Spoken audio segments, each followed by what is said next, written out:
ये अभिनेत्री 90 के दशक में टॉप अभिनेत्रियों में से एक थी। सौदागर से लेके अकेले हम अकेले तक तुम जैसी कई फिल्मों में शानदार एक्टिंग करने वाली इस अभिनेत्री को ऑडियंस का खूब प्यार मिलता था।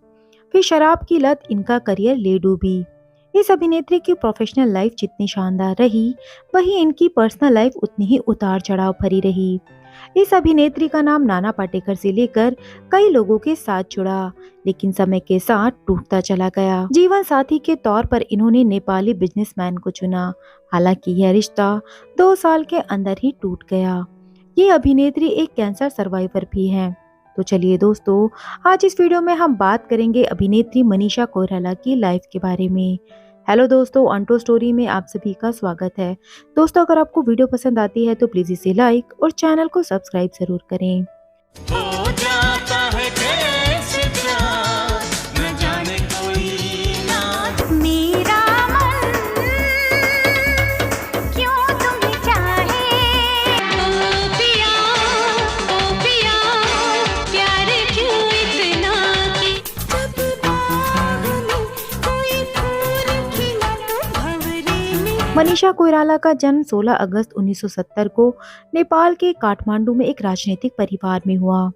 मनीषा कोइराला का परिवार नेपाल की राजशाही परिवार से ताल्लुक रखता है। मनीषा कोइराला नेपाल के पूर्व प्रधानमंत्री विश्वेश्वर प्रसाद कोइराला की नातिन है। मनीषा कोइराला के पिता का नाम प्रकाश कोइराला और मां का नाम सुषमा है। मनीषा का एक भाई भी है जिसका नाम सिद्धार्थ कोइराला है और वह एक बॉलीवुड एक्टर है।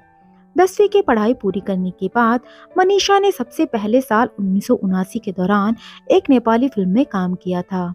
दरअसल मनीषा डॉक्टर बनना चाहती थी। ऐसे में वह आगे की पढ़ाई के लिए दिल्ली आ गई, जहां उन्हें मॉडलिंग के ऑफर मिलने लगे और वह एक्टिंग की दुनिया में किस्मत आजमाने के लिए मुंबई पहुंच गई।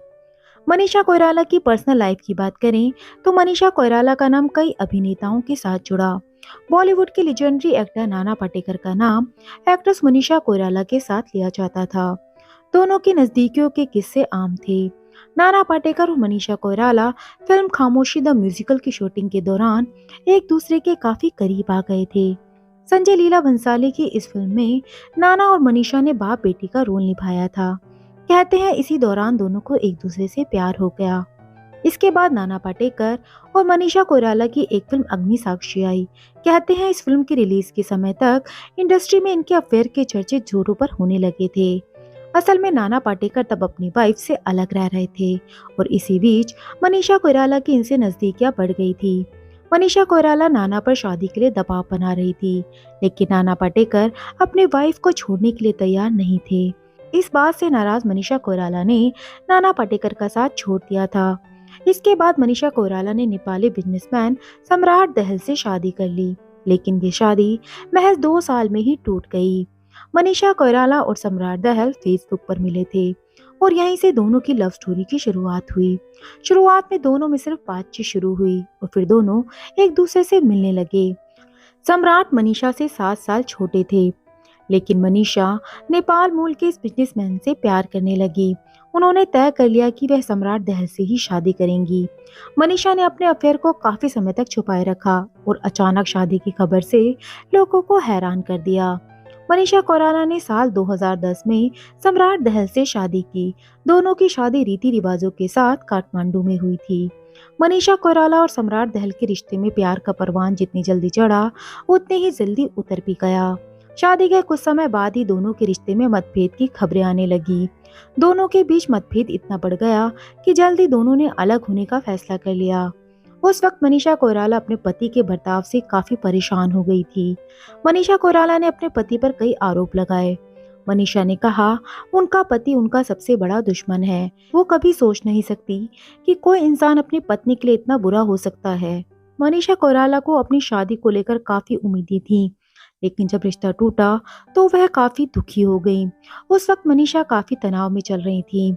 एक रिपोर्ट के अनुसार एक बार वह अपने दोस्त और एक्स बॉयफ्रेंड प्रशांत चौधरी की पार्टी में पहुंची थी, जहां उन्होंने काफी ज्यादा शराब पी ली थी। शराब के नशे में वह काफी रो रही थी। उस वक्त उनकी हालत इतनी खराब थी कि उन्हें संभालना काफी मुश्किल हो गया। तनाव में मनीषा पहले से ही काफी कमजोर लग रही थी। वहीं तलाक के बाद से ही मनीषा कोइराला की सेहत लगातार बिगड़ती जा रही थी। उन्हें जब अस्पताल में एडमिट किया गया तब उन्हें कैंसर होने की बात सामने आई। इसके बाद वह अमेरिका चली गईं, जहां उनका इलाज होता रहा। वहीं उनके फिल्मी करियर की बात करें तो मनीषा कोइराला ने सिर्फ हिंदी सिनेमा ही नहीं बल्कि साउथ और नेपाली फिल्मों में भी खूब नाम कमाया है। इसके अलावा वो बंगाली और इंग्लिश फिल्मों का भी हिस्सा रही हैं। 1991 में रिलीज हुई फिल्म सौदागर से उन्होंने अपने करियर की शुरुआत की और रातों रात स्टार बन गई। इस फिल्म ने उन्हें शोहरत की बुलंदियों पर पहुंचा दिया। हिट फिल्म से करियर शुरू करने के बाद मनीषा के पास प्रोजेक्ट्स की लंबी लाइन लग गई। 1994 में रिलीज हुई फिल्म 1942 लव स्टोरी में मनीषा के काम से फैंस उनके दीवाने हो गए। इसके बाद उन्होंने क्रिमिनल, बॉम्बे, अकेले हम अकेले तुम, दुश्मन जैसी कई बम्पर हिट फिल्में दी। करियर की शुरुआत में मिले स्टारडम के बाद मनीषा की कई फिल्में फ्लॉप रही, जिसकी वजह से वे तनाव में आ गई। इसके चलते मनीषा को ड्रग्स और शराब की लत लग गई, जिसका असर उनके करियर पर भी दिखाई देने लगा।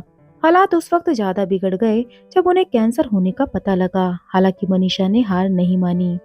करीब 4 साल के इलाज के बाद आखिरकार मनीषा ने कैंसर को हरा दिया और एक नई जिंदगी हासिल की। मनीषा कोइराला ने साल 2015 में बॉलीवुड में फिर से वापसी की। वह डियर माया, संजू और प्रस्थानम जैसी शानदार फिल्मों का हिस्सा रही। दोस्तों, उम्मीद करते हैं कि मनीषा कोइराला की लाइफ के बारे में ये वीडियो आपको पसंद आई होगी। अगर आपको वीडियो पसंद आई हो तो प्लीज़ इसे लाइक और चैनल को सब्सक्राइब जरूर करें।